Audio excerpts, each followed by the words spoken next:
Bonjour, bienvenue dans cette session d'illustration des fonctionnalités d'Adaptive Insight pour la planification des revenus et des ventes.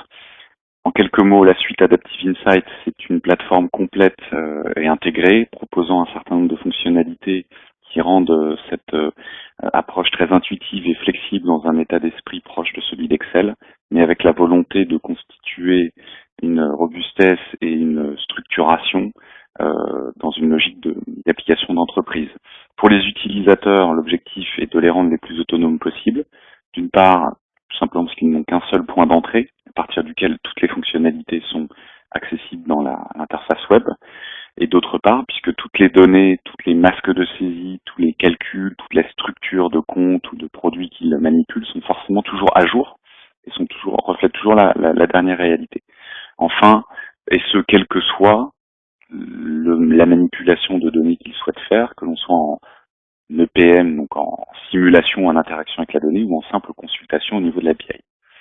Si on prend l'exemple de la planification des ventes et des revenus, qui est une étape clé dans la constitution d'un exercice de planification pour toutes les entreprises, on est dans une problématique qui est très spécifique, qui donc peut induire une modélisation assez spécifique selon votre secteur d'activité. Néanmoins, il y a certaines constantes qu'on va tâcher d'illustrer qui sont partagées à peu près dans tous les business models. C'est à la fois la capacité d'enrichir, de disposer de dimensions d'analyse pour enrichir et constituer ce modèle, et d'autre part de disposer d'hypothèses de vente que l'on va pouvoir utiliser au travers des dimensions et au travers des différents scénarios de simulation. Je vous propose d'illustrer le point tout de suite dans l'applicatif. Donc je me connecte en interface web et je vais donc d'abord vouloir visualiser les différentes dimensions que je suis en capacité de créer. Donc ici, on va avoir créé un certain nombre de dimensions, que ce soit des clients ou que ce soit des produits. On voit d'ailleurs que dans les produits, on va retrouver des produits de vente de biens, mais également des produits de type prestation de services. Donc on va être en capacité de mixer différentes sources, différents types d'offres, différentes sources de revenus.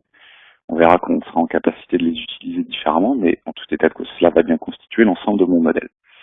Premier cas de figure, la vente de biens. Donc, je peux avoir un type de fonctionnalité où je vais retrouver un masque de saisie avec différentes dimensions sur lesquelles je vais pouvoir jouer. Ici, les clients et les produits. Je peux vouloir, moi, en tant qu'utilisateur, drag and dropper, modifier la présentation de ma feuille en intervertissant par exemple des lignes avec ici une vision par produit et ici le temps que j'ai remonté ou le redescendre par exemple pour retrouver la vision que j'avais au départ. Je peux bien évidemment avoir la capacité de saisir des informations en termes de données. Donc si je reviens par exemple sur le produit A1 dans mon exemple, j'ai ici saisi un certain nombre d'hypothèses, un certain nombre de quantités.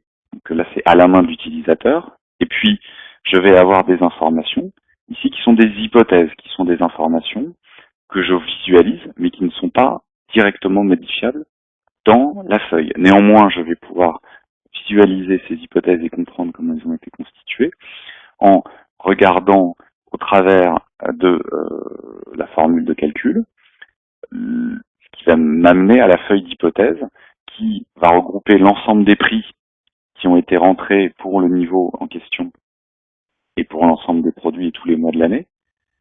Et puis, je peux visualiser ici d'ailleurs que j'ai d'autres hypothèses disponibles qui sont les coûts d'achat des matières, les coûts éventuellement de production, etc., etc. Donc je vais pouvoir avoir d'un côté toute une batterie d'hypothèses au travers de ce type de fonctionnalité que je vais répercuter dans ma feuille principale. Et c'est la combinaison de ce que je vais saisir dans cette feuille et des hypothèses qui va constituer ma prévision. La prévision étant elle-même après une simple formule de calcul qui va mixer les quantités avec le prix. Autre type de fonctionnalité possible dans la planification de revenus, On a ici un autre, on est plutôt sur des revenus de type prestation de service, donc avec un besoin de modélisation un peu différent, c'est-à-dire une saisie ligne à ligne, et avec la capacité de rajouter des caractéristiques sur chacun des projets qui a été vendu. On retrouve néanmoins les deux mêmes dimensions produits et clients que l'on avait dans la feuille de vente des biens. Et ici, on va introduire une notion d'hypothèse liée à des catégories. Donc, on voit d'ailleurs que ce sont des menus déroulants, des catégories qui vont déclencher une reconnaissance de revenus, en l'occurrence. Donc, la capacité de dire ici, je vais dire, voilà, cette vente-là, pour un mois donné, elle va se répartir en termes de production sur 2 mois, sur 3 mois, sur 6 mois, sur 12 mois. Et je vais être en capacité de visualiser le résultat de ma saisie. Si je prends le premier exemple ici de cette vente de forfait pour le client 3, si je veux visualiser l'effet de ma saisie, je vais me positionner en janvier 2015, retrouver le montant de mon booking et identifier qu'on a ici un revenu qui va être étalé sur 3 mois de l'ordre de 12 000 € chaque mois.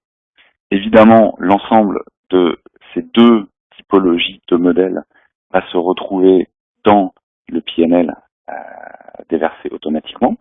Si on regarde en termes de vente de biens, si je veux visualiser la source de mon information, je suis bien en capacité de retrouver, si je redescends jusqu'au niveau de détail le plus fin, l'ensemble de mes informations. Je redescends, je permets de zoomer très très loin, de retrouver le customer 1 sur lequel j'avais fait ma simulation et de retrouver les mêmes formules de calcul que j'avais tout à l'heure et de pouvoir, pourquoi pas, remonter jusqu'à l'hypothèse qui m'a permis de comprendre tout à l'heure comment mon prix avait été constitué.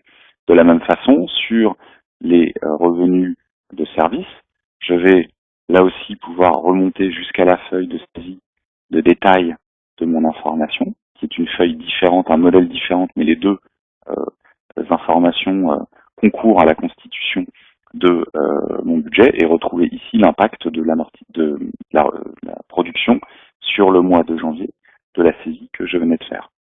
Enfin, d'un point de vue restitution, le fait d'avoir l'ensemble de ces informations qui sont liées et qui coexistent au sein d'un seul et même référentiel va me permettre de constituer des analyses complètement croisées entre ces informations. Donc si je prends ici, par exemple, toujours mon customer 1, dans un premier temps, je vais regarder l'ensemble des produits. Donc je retrouve sur l'ensemble des mois budgétaires l'ensemble de mon booking. Et puis si pour le customer 1, je veux avoir le détail par produit, je vais être en capacité de zoomer dans l'axe produit. Il va m'afficher l'ensemble des catégories de produits, que ce soit des produits vente de biens ou des produits de type service.